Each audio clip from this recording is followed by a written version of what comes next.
Chicken neck বা Siliguri corridor, এখানে হাত দিলে ভারতের হাতছাড়া হয়ে যেতে পারে সেভেন সিস্টার। আর লন্ডন ভিত্তিক গবেষণা প্রতিষ্ঠান IISS বলছে, শেখ হাসিনাকে আশ্রয় দেয়ায় ঝুঁকিতে পড়তে পারে ভারতের উত্তর পূর্বাঞ্চলীয় এই 7টি রাজ্য। দেশটির ভূরাজনীতির জন্য অত্যন্ত গুরুত্বপূর্ণ এই চিকেন নেক রক্ষা করতে বাংলাদেশের বুক ছিঁড়ে রেল যোগাযোগ স্থাপনের চেষ্টা ছিল দিল্লির। দর্শক, চলুন জেনে নেই চিকেন নেক নিয়ে বিস্তারিত কিছু তথ্য।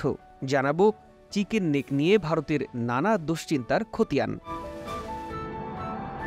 এই অংশটির আনুষ্ঠানিক নাম শিলিগুড়ি করিডোর নামে পরিচিত হলেও চিকেন নেক বা মুরগির গলা নামে পরিচিত এই অঞ্চলটি। কারণ ভারতের মানচিত্রে শিলিগুড়ি শহরের কাছে অবস্থিত এই করিডোরটা অনেকটা বাঁকানো মুরগির ঘাড়ের মতো দেখায় বলে এই জায়গাটাকে চিকেন নেক বা মুরগির গলা বলে বর্ণনা করা হয়েছে।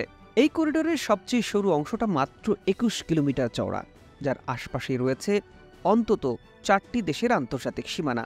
দেশগুলো হলো চীন, নেপাল, ভুটান ও বাংলাদেশ। বাকি ভারতের সঙ্গে সেভেন সিস্টার্সের ভৌগোলিক সংযোগের এই সূত্রটা যেহেতু স্ট্র্যাটেজিক ডেপথের অভাব রয়েছে, সেটাই কিন্তু নিরাপত্তার দৃষ্টিতে দেশের উত্তর পূর্বাঞ্চলকে একটা ভালনারেবল বা বিপজ্জনক অবস্থায় রেখেছে। এই অঞ্চল থেকে চীনের দূরত্ব খুব বেশি একটা দূরে না, আর তাই তিব্বতের চুন্ডি উপত্যকায় সেনা মোতায়েন বাড়াচ্ছে চীন। ভারতের মূল ভূখণ্ডের সাথে 8টি রাজ্য এই করিডোরের সাথে জড়িত। এখান থেকে সিকিম বাদ দিলে বাকি 7টিকে একসাথে সেভেন সিস্টার্স বলা হয়। কোনো কারণে যদি এই চিকেন নেক বন্ধ থাকে, তাহলে যোগাযোগে আকাশপথ ছাড়া আর কোনো উপায় নেই ভারতের।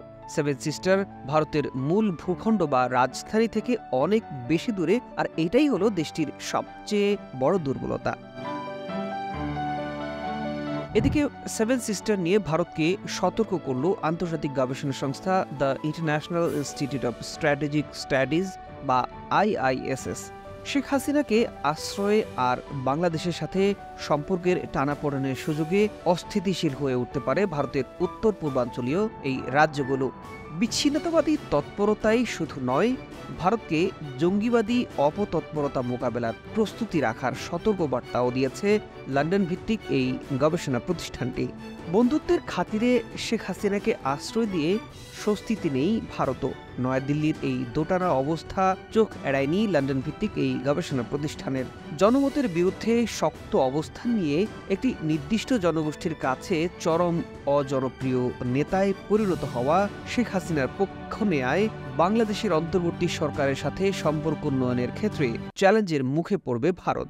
আগে থেকেই পাকিস্তান ও চীন সীমান্তে সহিংসতা নিয়ে স্বস্তিতে নেই ভারত। এমন পরিস্থিতিতে বাংলাদেশ লাগোয়া সীমান্তেও নিরাপত্তা ঝুঁকি তৈরি হলে তা মোকাবেলা করা সহজ হবে না। তাই ঝুঁকি এড়াতে বাংলাদেশের নতুন সরকারের সাথে দূরত্ব কমাতে ভারতকে কৌশলী কূটনৈতিক পদক্ষেপ নেওয়ার পরামর্শ দিয়েছে the international institute of strategic studies. এমন অবস্থায় চিকেন নেক নিয়ে নানামুখী দুশ্চিন্তায় রয়েছে ভারত। চিকেন নেক থেকে মাত্র 45 কিলোমিটার দূরে ঘাঁটি গেড়েছে চীনের সেনাবাহিনী। সুযোগ পেলে তারাও হয়তো এগিয়ে আসবে। এছাড়াও সেভেন সিস্টারের এই রাজ্যগুলোতে রয়েছে বিচ্ছিন্নতাবাদী গোষ্ঠীগুলোর সক্রিয়তা। প্রতিনিয়তই তারা জানান দিচ্ছে নিজেদের অস্তিত্ব। তাই বলাই যায়, বর্তমান পরিস্থিতিতে চিকেন নেক নিয়ে বেশ দুশ্চিন্তায় আছে ভারত, যদিও এ নিয়ে কোনো আনুষ্ঠানিক মন্তব্য করেনি দেশটি। দেশ সমাচার, ঢাকা।